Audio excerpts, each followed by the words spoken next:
There we go. I am recording now. Should ask you if it's okay.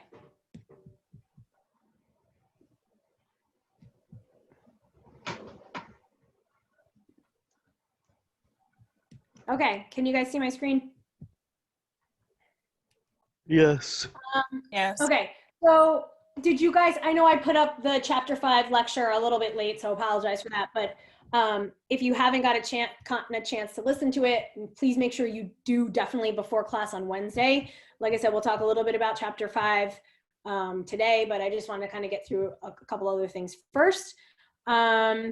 So a couple of things. I think I'm pretty much caught up for grading, except for the exam. So I will go through and grade the essays. So you won't be able to see your grade until the essays are graded. But hopefully, I should be able to get those done by next week. So that's probably the only thing I think that I have to grade. Are we able to see the multiple choice part of it, or not? You will. Yeah. Yeah. Oh, okay. Yeah. Once it's correct, once it's graded and once it's completely closed, I don't know why it just doesn't show you the multiple choice, but if whatever, it doesn't do that. So once it's completely graded, you'll see everything, be able to see everything, okay? And for like the essays, I already have inputted in kind of, a sample sort of correct answer. So you'll be able to see that as well, okay? And then once that's up, if you still have questions, just let me know individually, I guess, but everything should be pretty clear. So like I said, I'm pretty much caught up. I mean, look, for the case studies and for like the journal article assignment, it's kind of like, as long as you did it, it looks like you spent enough time on it. You didn't copy, copy and paste from the article or from another student, then there's usually not an issue. So I did kind of write some comments, and a couple of people's like, be careful. If your Turnitin like similarity report like shows like 50% or more, just be careful, because it probably means you're probably kind of copying a little too much from the article. So you want to do the best you can to sort of paraphrase what's written in the article, right? In your own words, okay? So there was really no major issues or anything like that, but I just wanted to kind of give you guys a heads up on that. And then again, for the case studies and everything like that, we go over them in class. So I'm not going to give you tons of feedback individually, because that would be crazy. It would take forever. And that's why I make sure we go over them in class. So if you had a question kind of about something from a case study, or, I said it was wrong, then best to go back and listen to when we went over it in class. Okay. If we don't, or sometimes I'll also post the answers or whatever, but just to kind of let you guys know that I usually am not going to write like a ton in the feedback box, because we spend the time kind of going over it together. All right. With that said, if you have questions about anything, please just let me know individually, and I'm more than happy to go over it. Okay. All right. So a couple other things. Where the heck are we at? We're past here, huh? We just had that exam, right? We're moving on to unit 2. So the two chapters that we'll cover from unit 2 are chapters 5 and 6. And then from unit 3, chapter 8. Now, I'm going to look at chapter 9 a little bit more. I didn't cover that last year, but if there's something from that chapter that I feel like maybe we should cover, then I'll let you guys know, and that would be included in our next exam. But for right now, our next exam is chapter 5, 6, and 8, okay? And also know that every time, like when I'm going to put up the recorded lecture, I usually modify the PowerPoint for that too, but I always upload the new version, okay? So if for some reason you went like, last week or something like that and downloaded chapter 5, go back, because it's updated now. Obviously everything, whatever's in the recorded lecture is the updated PowerPoint, okay? So where are we at here? Okay, so the chapter 5 recorded lecture is there. The PowerPoints for unit 2 are here.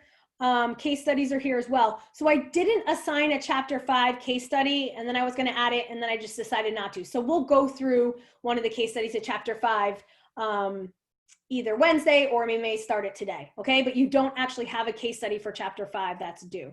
All right. You do have one for chapter 6. And then, like I said, we're going to start talking about the group projects. So this assignment is due Friday, like by 11:59 p.m. on Friday. Okay. Because again, I want you guys to get working on this. So I wanted to spend a little bit of time today to get that going. Okay. Case study for chapter 6. Let me see. I forget when I had it due. Yeah, it's due by Monday. Okay. So obviously this week I'll put up a chapter 6 recorded lecture. So basically we're trying to kind of cover chapter 5 and 6 moving into next Monday. Okay. And then Mace, you can just wait a few more minutes, okay? And then when I'm done, then we'll have lunch.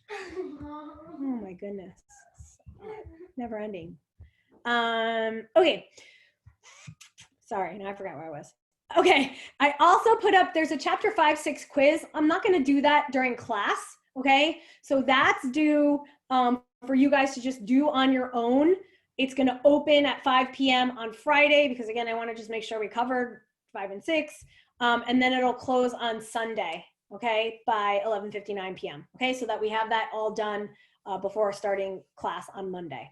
Okay, guys, so that's just a heads up of, you know, a couple things. So we're not gonna worry about going onto Zoom to do that quiz. You guys are gonna do that on your own. Like I said, it's open from Friday till the end of the day, Sunday. Any questions about that so far, guys? No? Okay. I think that's pretty much it. Like I said, we'll go over chapter 5 case study together. You don't have an assignment for that. Okay. So these are kind of upcoming, right? Everything, you know, this is due Friday and then Monday and then due by the end of the day, Sunday. Okay. So like I said, I'll put up chapter 6 in the next couple of days. So that'll be up as well. Also there, you do have another case study for chapter 8. The review sheet, same thing. We'll do the completed review sheet assignment like we did for the last one. Now, I had originally, I think I had exam 2 scheduled for next week, but I pushed it back to be on Monday, October 5th. Okay. So Monday, October 5th will be your second exam, chapters 5, 6, and 8. If I feel like we really should cover a little bit of chapter 9, I'll add in that as well. But otherwise, that's what we're looking at right now. So if you want to kind of start, you know, moving ahead or whatever, that's where you're at. That's what your next exam is going to be on. Remember, I had added those chapter summaries and the review questions. Those are added for chapters 5, 6, and 8 as well. And like I said, the review sheet is there too. Okay. I may have to make a slight modification to that. I'll look at that when we're done with class.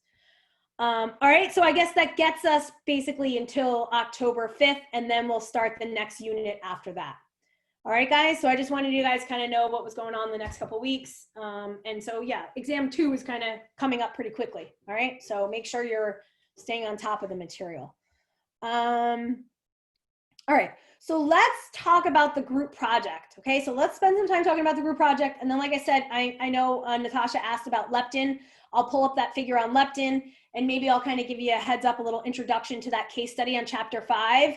And then we'll probably be ready to talk about that case study right at the beginning of class on Wednesday. And then we'll move on to talk about chapter 6 on Wednesday. Okay, guys? So that's the plan. Questions? No, we're all good with that plan? Yeah, I'm good with that plan. Oh, well, that's good. Mariano is good with that plan. Awesome. All right. Okay, so let's talk about our project, okay? When I taught this class last year, we did like a disease pamphlet. So it was more of kind of like, again, thinking about like, all right, here's patient information, right? You have a patient that's been recently diagnosed with some sort of disease, whatever you kind of chose, and now you want to give them information, right? Here's something for you to read. This time I changed it slightly to make it a little more kind of, I guess, professional, right? Not that, I guess a pamphlet is still professional, but anyway, we're going to do it as a poster, okay? So I have it written as patient information or research poster. So the idea is, and I'll post this document. I think I just want to edit it a little bit before I post it on Moodle. You guys can you can take 2 different approaches to this, right? So if we talk about a poster, right, in research, you know, we do posters all the time as scientists, right, to present at meetings and things like that.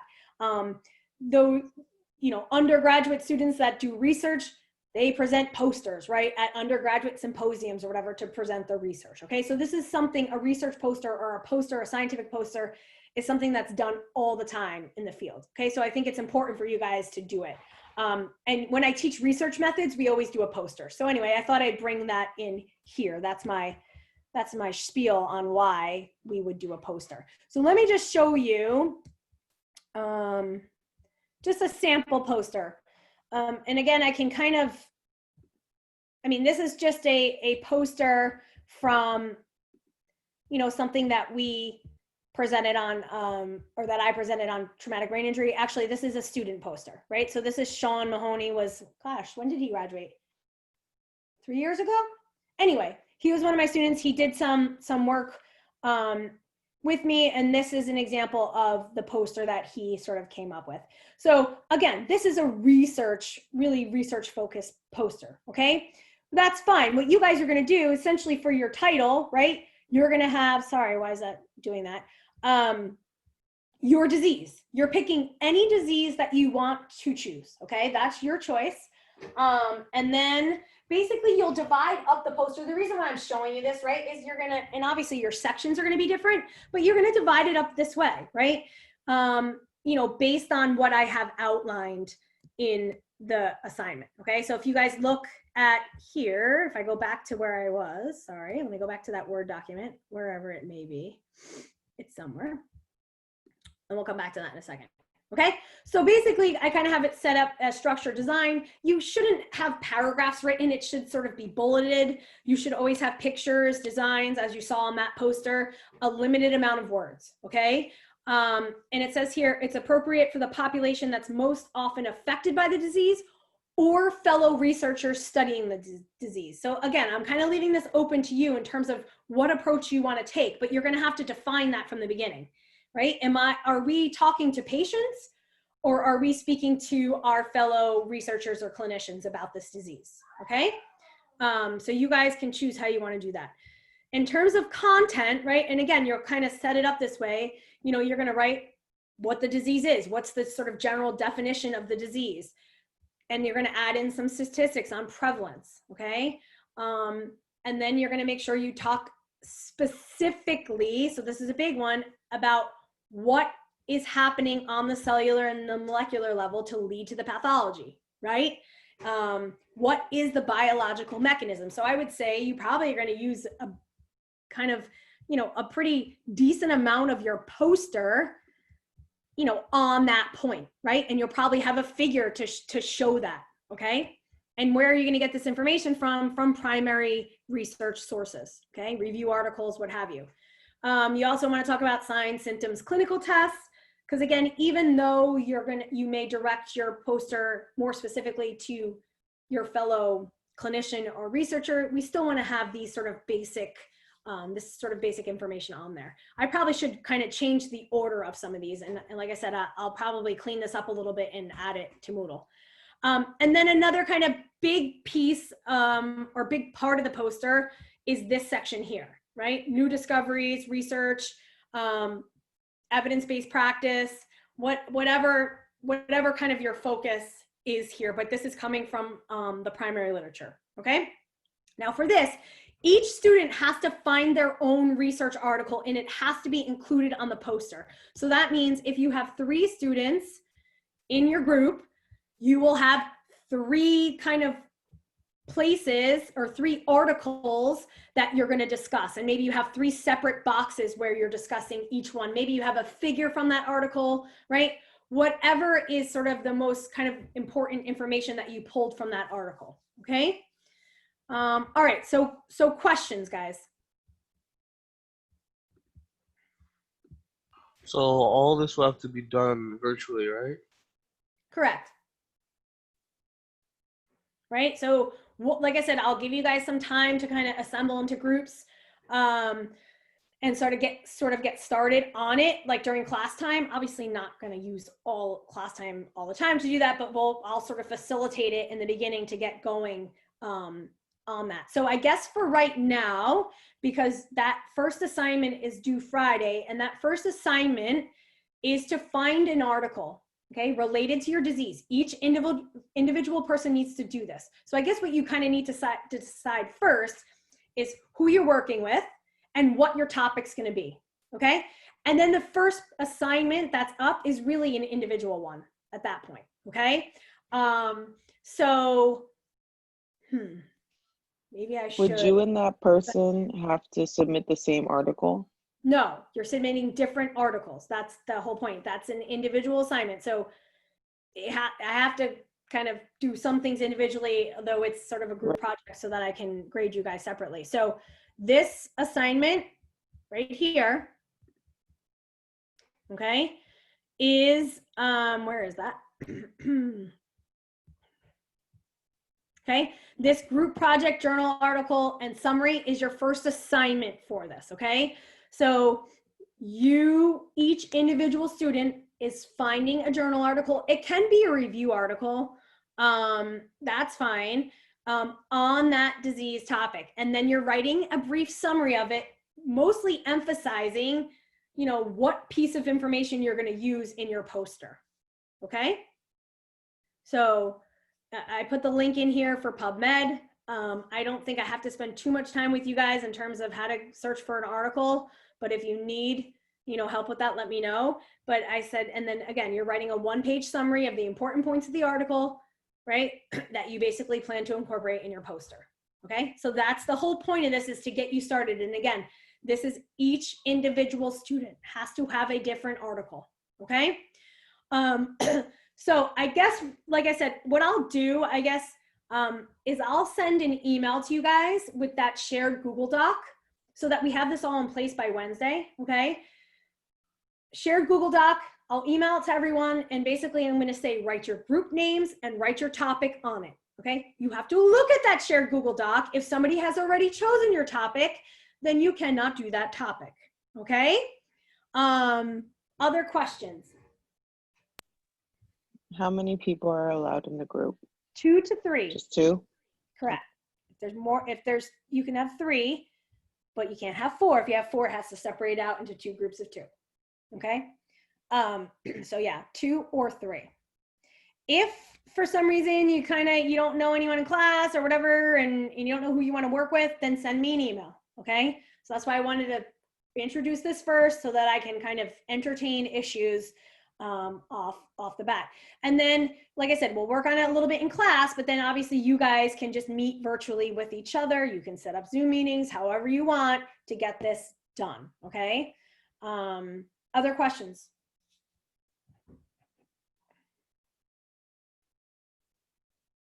No? All right, so how about this? Why don't you guys, do you guys have an idea of who you want to work with yet, or we haven't really thought about it? I guess just kind of give me, you do or you don't? I have a partner already. Okay. Does most people kind of already have an idea of who they want to work with? Maybe, maybe not. Okay. All right. So like I said, let's get this in place by Wednesday. You want to have a group and a topic. Okay. And like I said, look out, I'll send you an email. Basically, I'll share the document, write a little message in there so that everyone can just add that information to that shared doc, okay? But basically, you're gonna pick a disease. Now what might happen, okay, is that, you pick a disease, but then when you go to start doing the research and looking up the article that you need, you find that maybe this is gonna be hard to kind of do a poster on, okay? There's not much research, or it's not that interesting. That's fine. You can then change the topic, right? If you need to. Or you pull this first article and then you realize this article sucks. I'm not going to use this one. It doesn't matter, okay? You still can write your summary on it and then later on choose another article, okay? This is just to get us thinking and to get us looking in the literature, all right? Is that clear? And like I said, I'll work with you guys. I'll talk to you, see where you're at, and we'll work together on this. Other questions? All right. So one other thing that I just thought of and now I forgot. Okay, so let me just remind you. Let me share again. Sorry, I stopped my share.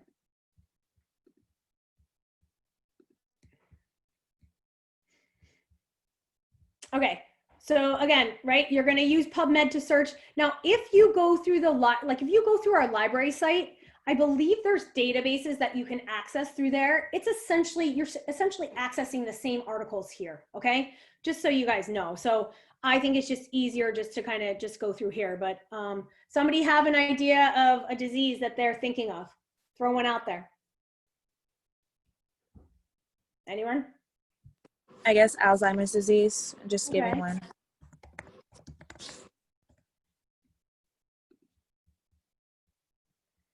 All right, so you got 161,000 articles, right? One thing that you want to do, again, just a reminder, and I think I say this in the assignment, click this free full text. You need to have the full text. Having just the abstracts not going to fly. And in fact, for that assignment, you have to upload the entire PDF of the article, right? So make sure you just always click free full text. Still gives you 60,000 articles, right? You may want to start off with a review, right? That's usually the best place to start. Okay, so that might be the way you want to start. Okay, and a review article is probably going to be the best source to give you the information of prevalence and that kind of stuff too. Okay, I will also specifically tell you in those guidelines how many references you need and things like that. Okay, I'll make that clear. I don't think we have to worry about that right now. All right, so I will upload, there's a rubric too that was at the bottom of that document that I was showing you guys. I think I have to make a couple updates. I just want to kind of look at it and just make sure it makes sense. But all of that will be available to you. Okay, so if you guys kind of look here, I do have a rubric there. I got to figure out, because you will be presenting it, right? And it's going to be a quick, usually these presentations are like 5 minutes for a poster. And then like there's lots of questions. Okay, so each group, probably if there's, you know, depending on how many people are in the group, I'll probably say that each person has to talk for like 3 minutes or something like that. Okay, so it's not long, it's short. And we'll just share the screen like we did, right? Or like I did to do the presentation. Okay, it's not separate slides, and you can, and I'll have this template for you guys. Basically, you can just use this and just, you know, it's in PowerPoint. That's all it is. It's one big PowerPoint slide. Okay, and you can modify from there. So I'll probably take this and like break out the sections to say, here's where you should have prevalence, here's where you should have that, so that it really is a template for your assignment. All right, but I just wanted to kind of show you guys an example of a research, you know, poster. Other questions, guys? No? Okay, so go ahead. So you said a part of it should be composed of new discovery / research. What do you mean by that? Like, are we looking at like what other people are doing Yeah, regarding that of disease? course. Yeah, that's you finding those journal articles, right? So essentially the first assignment that you guys are maybe doing, finding an article, is going to get you one step closer to that. So each student will find an original research article to present in that section to say, hey, there's this, you know, this group of researchers found this, you know, this new treatment, or they discovered this new protein that helps us understand Alzheimer's disease, right? It's anything like that, but each individual student will present some type of research that they read about, right? And so probably you're going to pull a figure from that article and explain that figure, right? Here's what these guys found, right? Why is this important, kind of thing. Does that make sense? Yeah, and that's for like each article per person, right? So we have to incorporate one figure from each of those articles. Correct. Into or Yeah. all. Correct. Okay. And so kind of on that, in that section, right, if there's 3 people in your group, you're going to probably have kind of 3 little subdivisions within that section. You know, here, Rachel, this is the article she found. She's going to talk about this. Juliana found this article. She's going to talk about this one. And Casey found this one, right? So that, again, there's some individual component within the group project. So it makes it so that I can assess you guys individually, right? Because obviously you guys are going to get an individual grade. I know sometimes people might give, so I guess some of it is kind of the group responsibility, and kind of you all probably will have a similar grade for like part of it, but that's where the grades can differ in that research part, if that helps. Okay. Any other questions, guys? I have a question, but can I exit at the end of the class, please? Yeah. If Okay. you're going to ask if you can do it individually, the answer is no. Everyone must work in a group. Okay. So like I said, I'm going to facilitate this during class, but yeah, if anyone has individual questions, please feel free to ask. Okay. Nobody will ever need to meet in person. You can do this completely virtually. All right. Any other questions? No? We're all right with this? Okay. So let me just pull up that chapter 5 lecture, I guess, and pull up the kind of when I was kind of talking about leptin, because it is a little confusing. And in the recorded lecture, if you guys listen, I was kind of like, here's kind of what you need to know. Try not to kind of get too bogged down in the details, but I do want you guys to know some details. Okay. All right. So let me do that. Any other questions with this? Or we feel okay about it right now? We're thinking about groups. We're going to think about a topic, and then we're going to find an article. Like I said, on Wednesday, I will let you guys, you're going to break up into groups for, some period of time during class, and I'll see where you guys are at. Okay. So Wednesday we're not in person, or Oh, yeah, I guess we're supposed to be in person. Yeah, we'll be in person. so what if our partner isn't? Well, then you'll just have to FaceTime them or something like that. We'll figure it out. Okay. Yeah.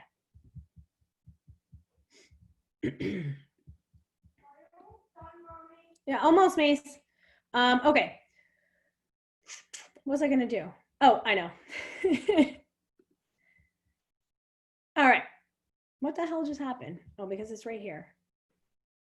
Oh, did I get rid of my that's stupid. I got rid of Moodle. Mason, be quiet. Gosh.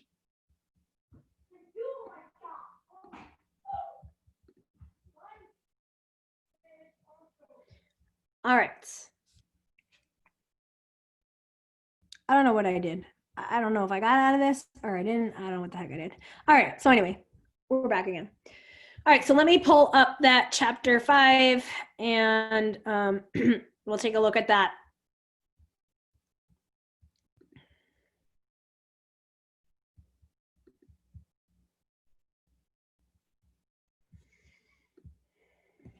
Okay. So it's apparently my Wi-Fi slow today.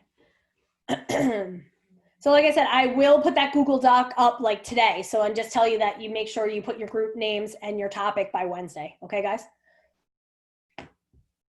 And yes, we are in person on Wednesday. Thank you for reminding me of that.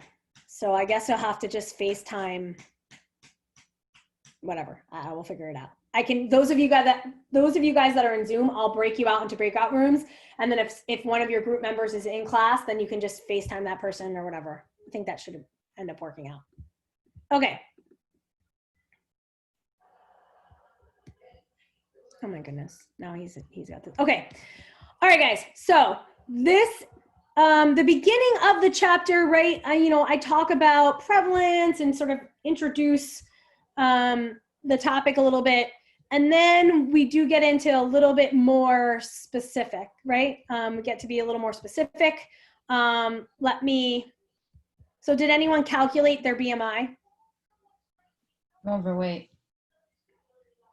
So something, you calculate it and you're like, what? That's not cool. And I kind of asked you guys, I'll think about like, is that really, the most accurate way of assessing obesity or diagnosing obesity? And the answer is not really. And I think everyone knows that, but it's just kind of a starting point, I guess. Right. And then you would have to kind of look a little bit further. All right, so I don't know why it's not advancing forward, sorry. Okay, so Natasha, right, you asked about this. So are you particularly kind of talking about here, this figure?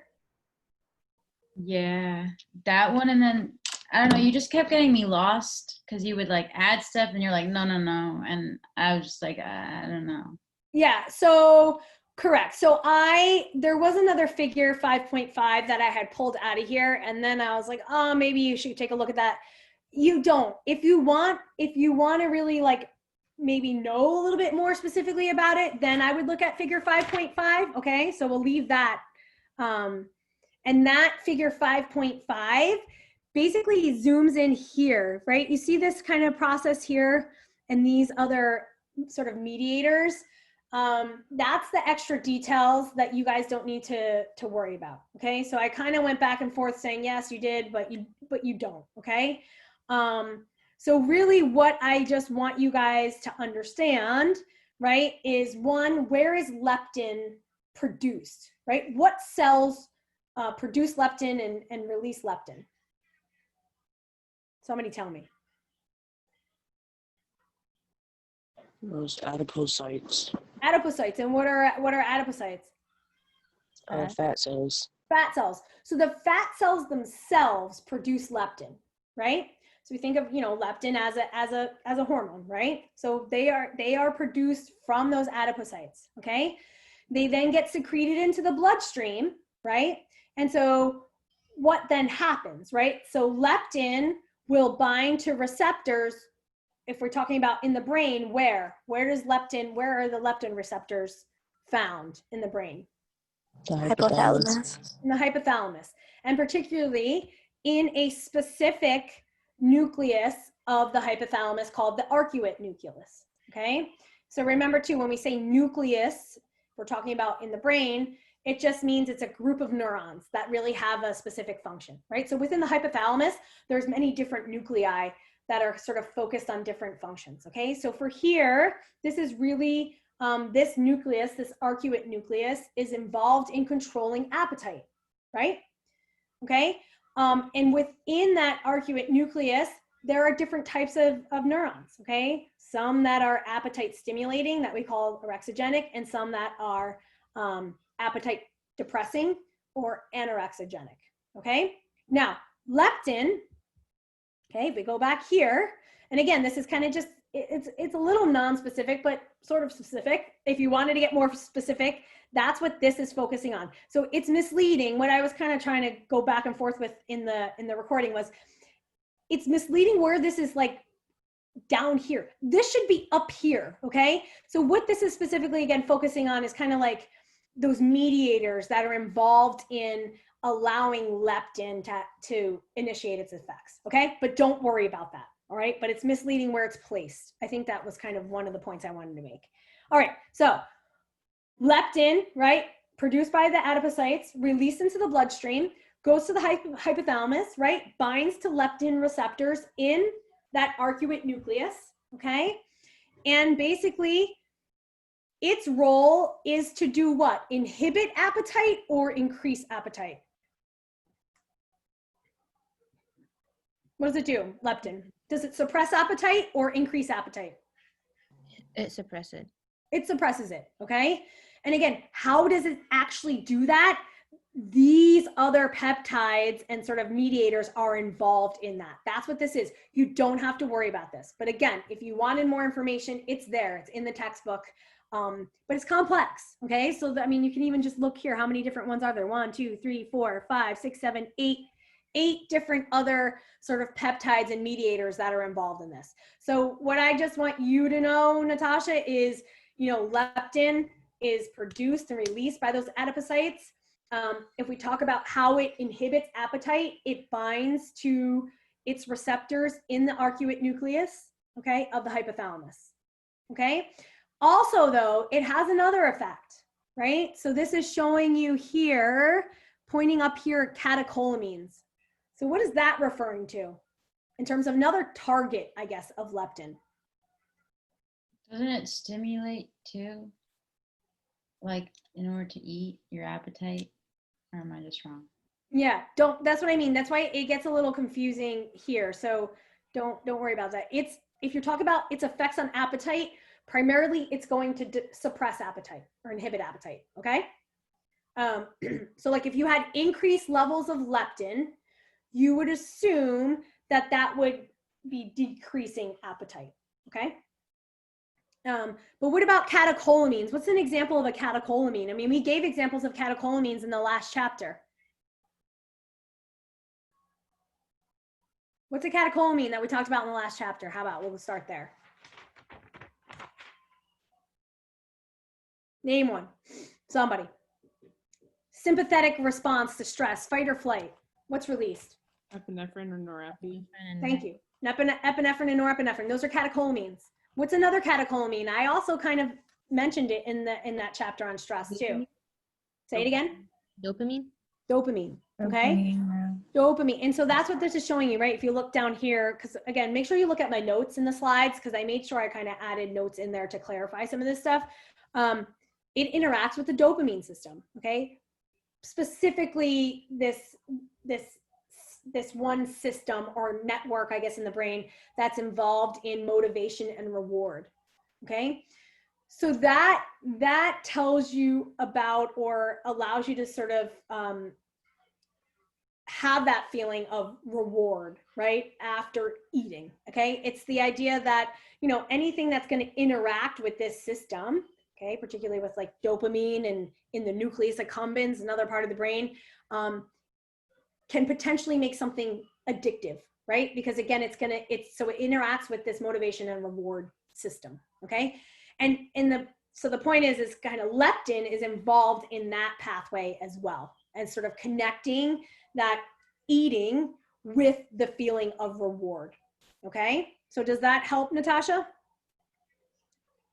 Yeah, it does. Okay. Okay. So that's the level that I want you guys to know. Right.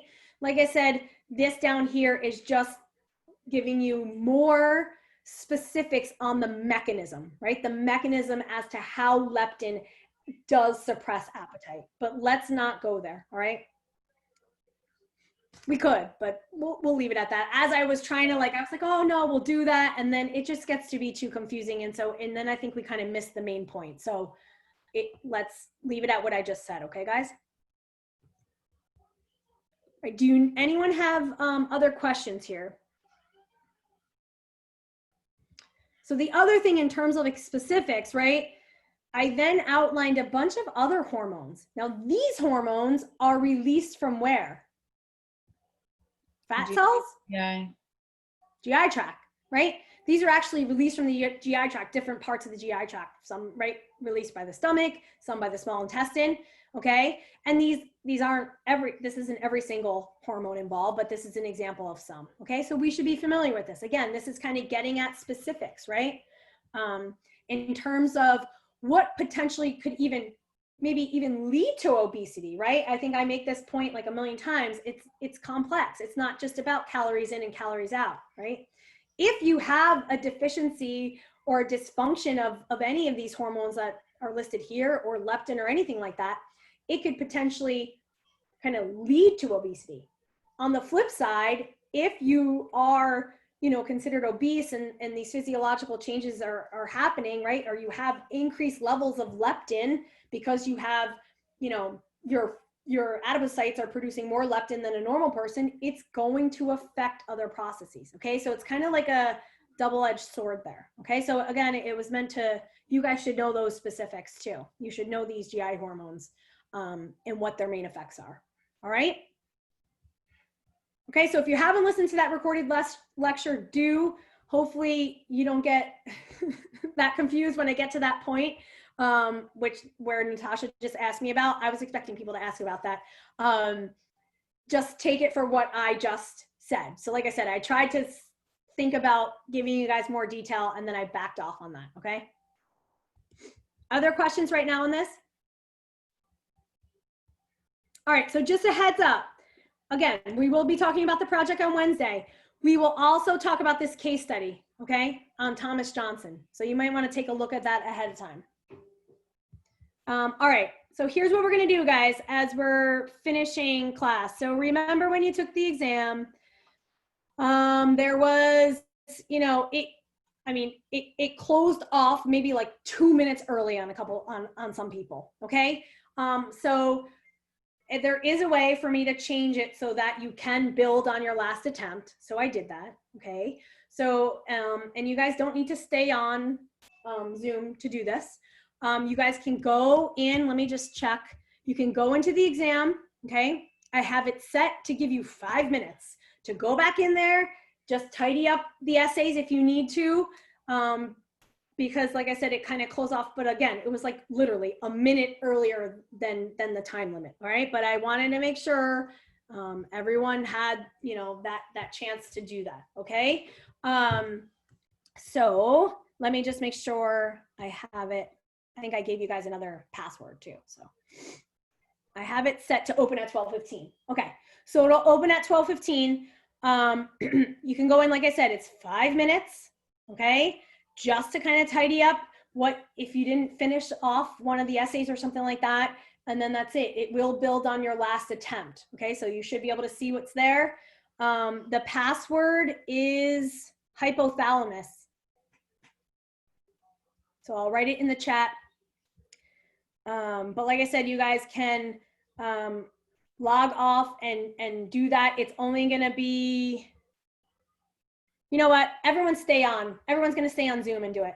So make sure your cameras are on. If you guys want to go in right now and do that, by all means, go ahead. Once you finish that, you can then log off, okay? And we'll be done for today. Go listen to that chapter 5 lecture, think about your project, and get going on that. All right, guys? So go ahead. I can see who's logged in. So it's hypothalamus. Let me stop my share. Let me stop the recording.